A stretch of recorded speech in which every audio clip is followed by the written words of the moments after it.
70 million years ago in the late Cretaceous period, nature said, let's make something weird. And thus, Therizinosaurus was born, a dinosaur so bizarre that even scientists had to double-check their findings. First things first, those claws. 3 giant scythe-like claws that could easily make Wolverine jealous. Each one was over 3 feet long, the longest claws of any land animal. But here's the kicker, it wasn't even a predator. Nope, this nightmare-handed beast was most likely a herbivore, just out here pruning trees like an overzealous gardener. Imagine a giant, feathered sloth dino hybrid waddling through the prehistoric forests, snipping leaves with its terrifying Freddy Krueger hands. It was over 30 feet long and as tall as a giraffe, but instead of chomping down on other dinos, it probably just munched on plants. And if you're wondering, did it at least use those claws to fight? Probably. Because even though it wasn't a carnivore, Therizinosaurus wasn't about to be anyone's lunch. If a hungry T-Rex showed up, this thing could deliver a slap so powerful it'd make a UFC fighter jealous. So to sum up, Therizinosaurus was a peaceful, giant, feathered Edward Scissorhands that could absolutely wreck you if it wanted to. And that's why it's one of the most bizarre and fascinating dinosaurs to ever exist. An awkward swimmer, a bad runner, and not built for fighting. A T-Rex would bully it easily. Being born a Spinosaurus might seem like hitting the Jurassic jackpot. Huge, fearsome, and rocking a sail like a prehistoric showboat. But in reality, life was rough. Despite being one of the biggest carnivores ever, Spino had some serious disadvantages.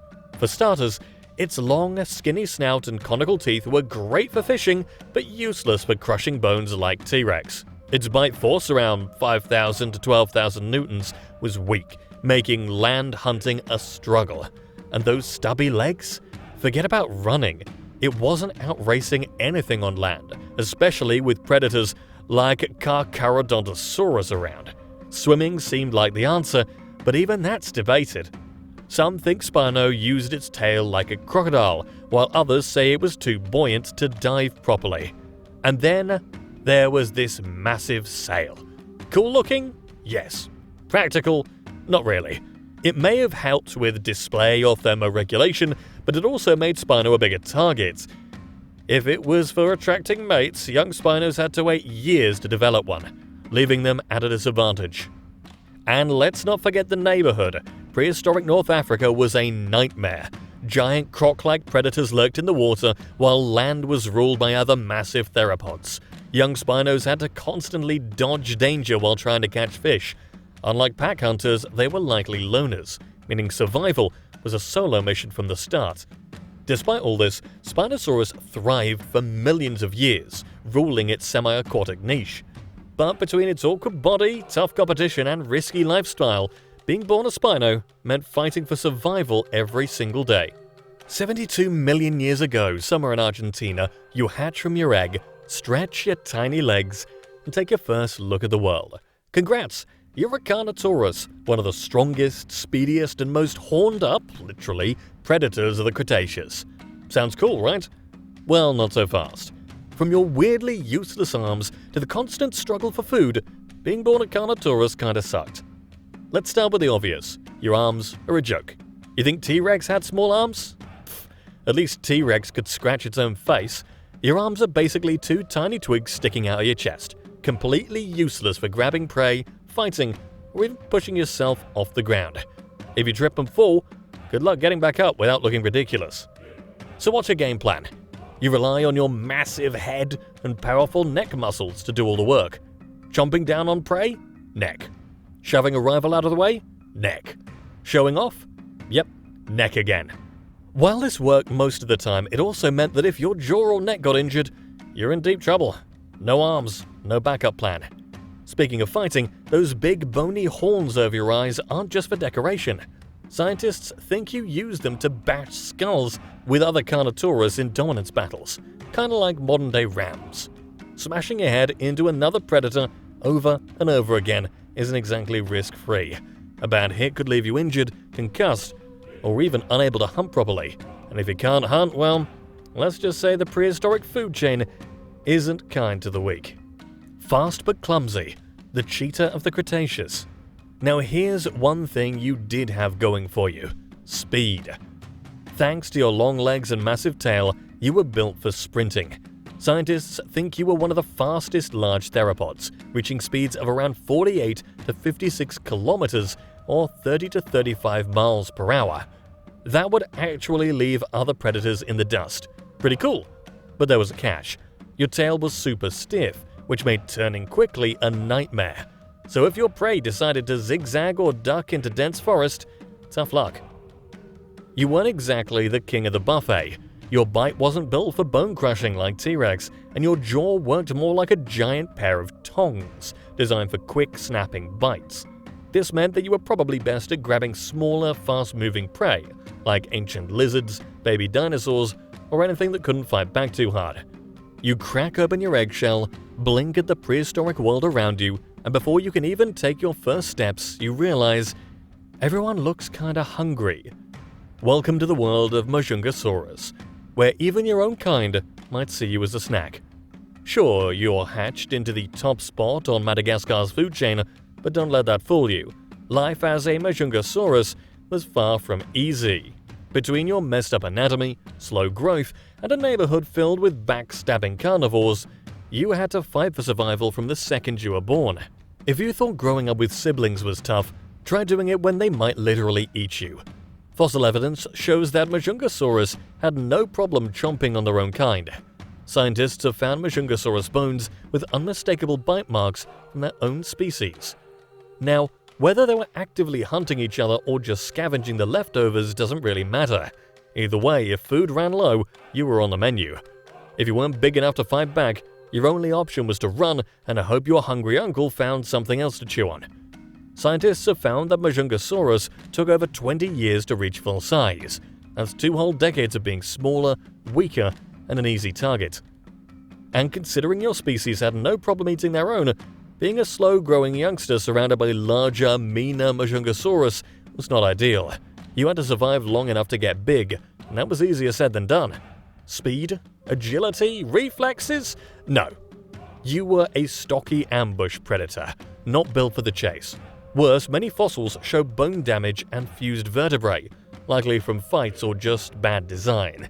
Either way, injuries only made hunting harder. Your home turf? Lake Cretaceous, Madagascar. Sounds exotic, but in reality, it sucked. The climate was unpredictable, swinging between droughts and floods. The food wasn't always guaranteed. If prey populations dipped, you had 2 options: starve or eat one of your own. And unlike some other predators that could switch up their diets, you were not built for versatility. You had one job: take down big, meaty prey. If the ecosystem changed too much, you were out of luck.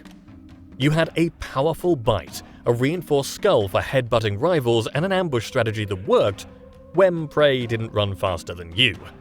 But for every advantage, there was a glaring weakness. You grew too slow, your arms were beyond useless, your species had no loyalty, and your environment was brutal. Sure, you were the apex predator, but at what cost? Would you rather be a T-Rex, a Velociraptor? Honestly, almost anything sounds better than rolling the dice as a Majungasaurus. Meet Anzu wyliei, a feathered dinosaur that roamed North America about 66 million years ago.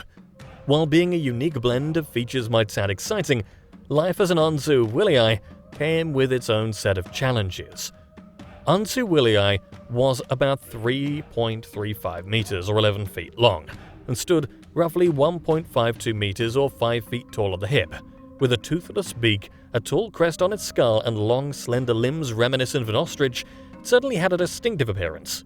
However, unlike most birds, its forelimbs ended in large, sharp claws.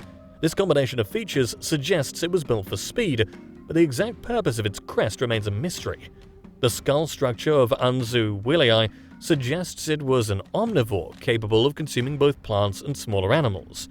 While this varied diet might seem advantageous, it also means competing with specialized predators and herbivores for food resources. Fossil evidence indicates that Anzu wyliei individuals often suffered injuries. One specimen shows a healed broken rib, while another displays signs of an arthritic toe, possibly from a torn tendon. Living during the late Cretaceous period, Anzu wyliei inhabited floodplain environments prone to natural disasters like floods and droughts. Such events could drastically alter the availability of food and shelter, making survival precarious. The social behavior of Anzu wyliei remains a mystery due to limited fossil evidence. If they were solitary creatures, young or injured individuals would have faced increased vulnerability without the protection of a group. You break free from your egg in the late Cretaceous, expecting to be a mighty head-butting champion, only to realize life as a Pachycephalosaurus is not as cool as it sounds. Sure, you've got a 9-inch thick skull, basically nature's version of a built-in helmet. Scientists once thought you spent your days ramming rivals like a prehistoric battering ram. But here's the catch. Your skull was spongy on the inside. That means high-impact headbutts might have done more damage to you than your opponent. So, were you bashing heads for real? Or was that dome just for show? Scientists are still debating. Either way, head trauma wasn't exactly a fun perk. Then, there's your dietary situation. You're a herbivore, which isn't bad, but your small rigid teeth weren't great for chewing tough plants. You likely stuck to soft vegetation, fruits, and maybe even the occasional bug if you were feeling adventurous. But with other, better-equipped herbivores around, competition for food was fierce. Let's not forget the predators. You shared your home with some of the scariest carnivores to ever walk the earth, like Tyrannosaurus rex. What's your defense? Sharp claws? No. Armored plates? Not a chance. Your best bet was to run, but let's be honest, with your stocky build, you weren't winning any marathons. Even social life was a struggle. If you did use that skull for headbutting, fights over mates and territory could get brutal. A bad hit could leave you concussed or worse. And if you live in groups, that meant constant competition and stress. Oh, and the environment? You lived in a world of shifting climates, natural disasters, and unpredictable food sources. Droughts, floods, and changing landscapes. In survival, a full-time job. At just 1 meter or 3 feet tall, 2 meters or 6 feet long, and weighing around 3.5 kilograms or 8 pounds, you were more snack-sized than scary. Your size made you an easy target for predators, from raptors to hungry dromaeosaurs. Your only real defense? Run. You had long, powerful legs built for speed, but outrunning danger meant you had to burn a lot of energy, something that wasn't easy to replace in your harsh desert environment. Your most unique feature? Ridiculously tiny arms with a single oversized claw. Scientists think you used it for digging into termite mounds, kind of like a prehistoric anteater. But let's face it, if something bigger came charging at you, that claw wasn't going to help. It was too short for slashing, too weak for defense, and too specialized to be useful outside of foraging. Your diet mainly consisted of insects, small vertebrates, and whatever else you could scavenge. Since you weren't a big meat eater like other theropods, you had to spend most of your day hunting for tiny snacks just to stay alive. You lived in the dry, open plains of what is now Mongolia around 70 million years ago, where extreme temperatures and limited resources made survival a daily struggle. Finding water was difficult, shelter was scarce, and hiding spots were nearly non-existent. With so few places to escape, you had to be constantly on alert, or risk becoming a footnote in the fossil record. Some scientists think Mononykus lived in groups, which might have offered some protection, but that also meant competition for food, the risk of social conflicts, and the possibility of being abandoned if you got injured or sick. Whether you were a lone wanderer or a member of a struggling pack, life wasn't easy. One of the tallest dinosaurs ever, but with a delayed growth rate, meaning it was vulnerable to predators for a long time. Being a baby Sauroposeidon sucked. Sure, as an adult, you could grow to a staggering 18 meters or 60 feet tall, 34 meters or 112 feet long, and weigh around 50,000 kilograms or 55 tons, basically a prehistoric skyscraper. But baby you? You're barely the size of a dog. And that means everything sees you as lunch. Raptors, crocodile-like monsters, and even bigger theropods like Acrocanthosaurus are all waiting for a free meal. And guess what? You've got zero natural defenses. No horns, no armor, no claws, just hope and long legs. If you survive those first few years without getting eaten, congratulations! Now you get to deal with insane growth spurts. To reach your adult size, you'll have to pack on hundreds of kilograms every year. That means eating all the time. Day, night, rain, shine, you're basically a walking food vacuum, chomping down hundreds of kilograms of plants daily just to keep up. And let's be real, chewing with tiny peg-like teeth isn't exactly efficient. You just strip leaves and swallow them whole, hoping your massive gut does the rest. You're one of the tallest dinosaurs ever, which sounds great until you realize, how the heck do you drink water? With a neck that long, bending down to take a sip from a river is a logistical nightmare. Some scientists think you had to splay your legs awkwardly like a giraffe, which made you look absolutely ridiculous and made you super vulnerable to predators. Imagine spending minutes just trying to take a drink while a hungry Acrocanthosaurus lurks nearby. Not great. Let's say you're an adult Sauroposeidon, towering over the landscape. Sounds powerful, right? Well, here's the problem. Falling is a death sentence. You're so massive that if you trip, there's a good chance your own body weight will break your bones on impact. So no roughhousing, no clumsy steps, and definitely no oops moments. One bad step, and you're done. Yi-Chi. You're a dinosaur with features that scream, I can't decide if I'm a bird or a bat. With a wingspan of about 60 centimeters or 2 feet and weighing roughly 380 grams or 0.84 pounds, you're tiny. Your wings are made of a unique membranous structure supported by a peculiar bone called the styloform element, extending from your wrist. This setup is unlike any other known dinosaur and more reminiscent of a bat's wing. Yet, you also sport primitive feathers. So what are you? A dino-bird-bat hybrid? Talk about an identity crisis. Your membranous wings might look cool, but they're not exactly built for graceful flight. Scientists believe you were more of a glider, lacking the strong pectoral muscles necessary for powered flight. Your unique wing structure suggests you attempted a different approach to taking to the skies, but let's be honest, it probably wasn't very effective. While other dinosaurs were evolving into efficient flyers, you were stuck with wings that left you awkwardly flapping and gliding short distances, hoping not to crash land.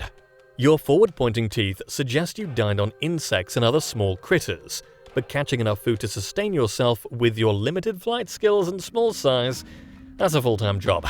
While you're busy awkwardly gliding from tree to tree in search of your next meal, more adept predators are eyeing you as theirs. You were born as Incisivsaurus during the early Cretaceous, and it is terrifying. Here's why. At just under 1 meter or 3.3 feet in length, you're not exactly the king of the jungle, but it's your buck-tooth grin that really sets you apart, and not in a good way. Your front teeth are massive, resembling those of a rodent, earning you the nickname Incisor Lizard. These chompers are great for gnawing on plants, but they make you look like a prehistoric cousin of a beaver. And let's be honest, in a world full of sharp-toothed predators, spotting a pair of oversized front teeth isn't exactly intimidating. Unlike the sleek, scaly predators you share your environment with, you're decked out in feathers. While feathers might be all the rage in a few million years, right now they just make you look like a dino-sized chicken. And no, you can't fly. Those feathers are purely for show, and maybe a bit of warmth. But they do little to boost your street cred among the other dinosaurs. Being small has its perks, like being able to hide easily, but it also means you're on the menu for many larger predators. Your best defense? Running and hiding. Not exactly the heroic lifestyle you might have imagined. Your peculiar appearance doesn't do you any favors in the social scene. Other dinosaurs probably gave you a wide berth, unsure of what to make of your buck teeth and feathered body.